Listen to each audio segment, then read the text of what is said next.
Updates at pinakahuling mga usapin sa mundo ng palakasan. Atin ang pakinggan dito sa Ang Pilipinas Ngayon. Formal nang nakuha ng De La Salle University ang top spot ng UAAP Season 87 Men's Basketball Elimination Round standings pagkatapos talunin ang University of the Philippines sa kanilang ikalawang paghaharap 77-66 nitong linggo sa larong ginanap sa Smart Araneta Coliseum sa Quezon City.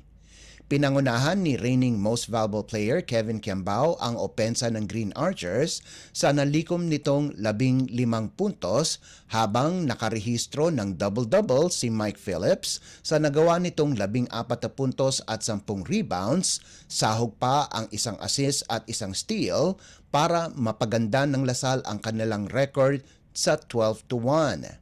Nanguna naman si JD Kagulangan para sa Fighting Maroons na may game high na 22 puntos para sa 9-3 baraha sa larong hindi nakasabak si Kentin Milyora Brown dahil sa paglipad nito sa ibang bansa dahil sa pagkamatay ng kanyang lolo. Dahil sa panalo, na-sweep ng Lasal ang UP sa elimination round at nakuha naman ng Fighting Maroons ang second spot. Sa naunang laro, nananatiling nasa kontensyon ang Adamson University sa Final Four pagkatapos talunin ang National University 53-41. Nakapagtala ng double-double si AJ Franzman para sa Soaring Falcons na may 18 puntos at 11 boards kung saan napaganda nila ang kanilang record sa 5-7 para kunin ang ikalimang pwesto sa likuran ng University of Santo Tomas.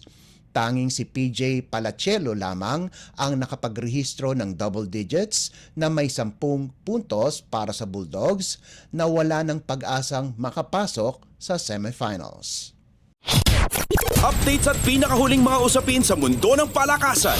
Atin ang pakinggan dito sa Ang Pilipinas Ngayon. Umasa ang Mapua University kay reigning Most Valuable Player Clint Escamis sa huling bahagi ng laro para makumpleto ang comeback sa panalo ng Cardinals laban sa De La Salle College of St. Benilde 75-73 sa NCAA Season 100 Men's Basketball Tournament. Napasok ni Escamis ang 3-pointer para kunin ng Cardinals ang importanteng panalo pagkaraang makuha nito ang defensive rebound. Nakapagtala ang reigning MVP na game high na 26 na puntos kasama ang 10 puntos na kanyang nagawa sa ikatlong quarter habang nakakuha din ng 5 assists, 4 na rebounds at isang steal para kunin ng Mapua ang twice to beat bonus sa Final Four. Dahil sa panalo, tabla ang Mapua at Benilde sa tuktok ng liderato na may kaparehong 13-3 record at napalawig ang kanilang sunod-sunod na panalo sa 7.